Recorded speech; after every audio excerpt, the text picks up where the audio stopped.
Hello all, May 2025 ICSI release ചെയ്തിട്ടുള്ള CSET economics and business environment ഈ ബുള്ളറ്റിലെ ആ 5 ക്വസ്റ്റ്യൻസ് നമുക്കൊന്ന് വേഗം ഒന്ന് നോക്കിയാലോ. ദ ഫസ്റ്റ് ക്വസ്റ്റ്യൻ ഇതാണ്: which of the following is parts of domestic income? അതായത് ഡൊമസ്റ്റിക് ഇൻകത്തിന്റെ പാർട്ട് ആയിട്ടുള്ളത് ഏതാണെന്നാണ് ചോദിച്ചിട്ടുള്ളത്. Domestic income, wages and salaries, dividend, direct tax, all of the above. Domestic ഇൻകത്തിന്റെ പാർട്ട്. ഡൊമസ്റ്റിക് ഇൻകം എന്ന് പറഞ്ഞതാണ് ഒരു രാജ്യത്തിനുള്ളിൽ, അല്ലെ, ഒരു രാജ്യത്തെ റെസിഡൻസ് വിത്തിൻ ദ കൺട്രി, ഒരു രാജ്യത്തിനുള്ളിൽ നേടുന്ന ഇൻകം, ഒരു രാജ്യത്തിനുള്ളിൽ ഉണ്ടാകുന്ന ഇൻകത്തിനെയാണ് എന്ത് വിളിക്കുന്നത്? ഡൊമസ്റ്റിക് ഇൻകം എന്ന് വിളിക്കുന്നത്. ഓക്കെ, എന്തൊക്കെയാണ്? വേജസ് ആൻഡ് സാലറി, ഒരു രാജ്യത്തിനുള്ളിലെ എംപ്ലോയീസിന് അവർ വർക്ക് ചെയ്യുന്നതിനനുസരിച്ച് കിട്ടുന്ന സാലറീസ് ആകാം. ഡിവിഡൻഡ്, ഒരു കമ്പനി ആ റെസിഡൻസിന് കൊടുക്കുന്ന ഡിവിഡൻഡ് ആകാം.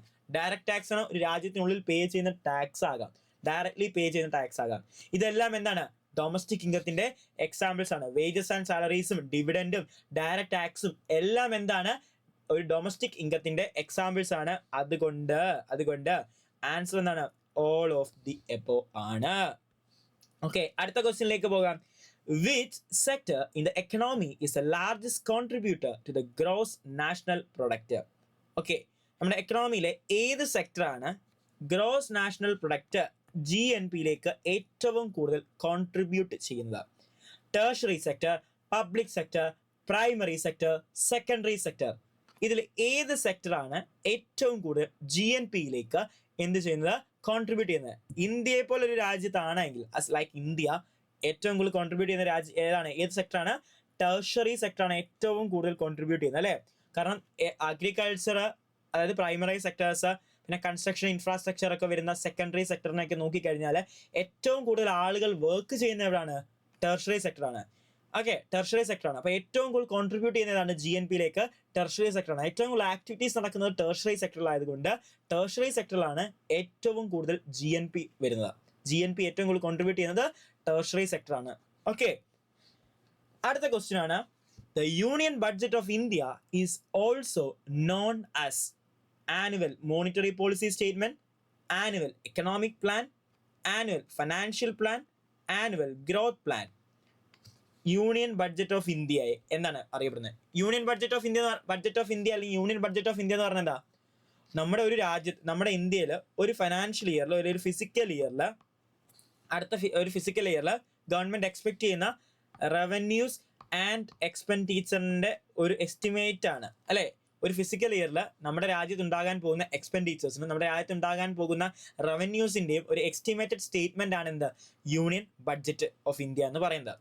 ഓക്കെ, ആർട്ടിക്കിൾ 112 ആർട്ടിക്കിൾ 112 പ്രകാരം നമ്മുടെ യൂണിയൻ ബഡ്ജറ്റ് ഓഫ് ഇന്ത്യക്ക് മറ്റൊരു പേരുണ്ട്. എന്താണ്? ആനുവൽ ഫിനാൻഷ്യൽ സ്റ്റേറ്റ്മെന്റ് എന്നറിയപ്പെടും. ആൻസർ സി ആണ്, ആനുവൽ ഫിനാൻഷ്യൽ സ്റ്റേറ്റ്മെന്റ്. നമ്മുടെ കോൺസ്റ്റിറ്റ്യൂഷൻ പ്രകാരം, കോൺസ്റ്റിറ്റ്യൂഷൻ വേർഡ് ആണ്, കോൺസ്റ്റിറ്റ്യൂഷനിലെ ടേം ആണ് എന്ത്? കോൺസ്റ്റിറ്റ്യൂഷണൽ ടേം ആണ് എന്ത്? Annual financial statement. Union budget of ഇന്ത്യക്ക് മറ്റൊരു പേര് കോൺസ്റ്റിറ്റ്യൂഷനിൽ പറഞ്ഞിട്ടുണ്ട്. ഏത് ആർട്ടിക്കിൾ പ്രകാരമാണ്? ആർട്ടിക്കിൾ 112 പ്രകാരമുള്ളതാണ്. അടുത്ത ക്വസ്റ്റ്യനിലേക്ക് പോയാലോ. What is the role of RBI in green finance? Okay, to set up women empowerment fund, guiding financial institution in raising fund for green activities, to focus on sports and youth development, to provide startup financial assistance. എന്താ ഈ green finance എന്ന് പറഞ്ഞു കഴിഞ്ഞാൽ? ഈ financial സ്ഥാപനങ്ങൾക്ക് green പ്രൊജക്റ്റുകൾ, അതായത് law carbon, നമ്മുടെ pollution കുറയ്ക്കാനായിട്ട് സസ്റ്റൈനബിൾ ആയിട്ടുള്ള ആക്ടിവിറ്റീസ് അല്ലെങ്കിൽ പ്രൊജക്റ്റുകൾ, ഇൻഫ്രാസ്ട്രക്ചറിന് പ്രൊമോട്ട് ചെയ്യാനായിട്ട് എന്ത് ചെയ്യുന്നു? സപ്പോർട്ട് ചെയ്യാനായിട്ട് ഫൈനാൻഷ്യൽ ഇൻസ്റ്റിറ്റ്യൂഷൻസ് കുറച്ച് ആക്ടിവിറ്റീസ് ചെയ്യണം.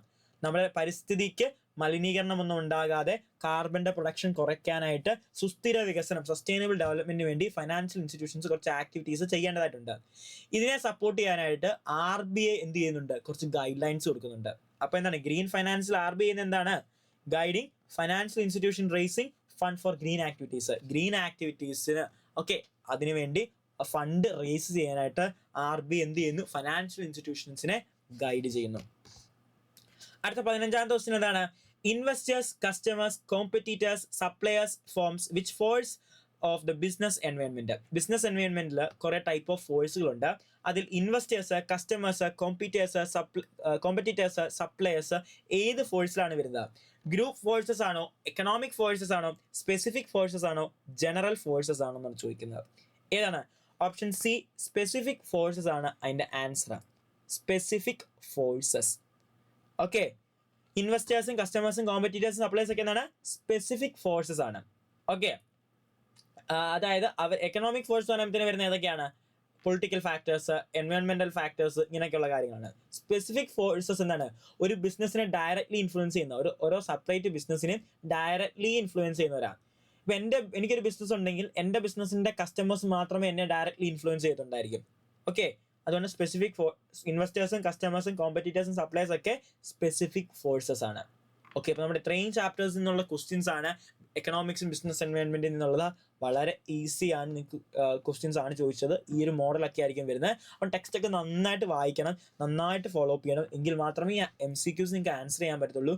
അപ്പം ഇനിയും നമ്മൾ ഇതുപോലത്തെ ഈ ബുള്ളറ്റിൻ്റെ ഡിസ്കഷനുമായിട്ട് വരും. അപ്പം എല്ലാവർക്കും ബൈ.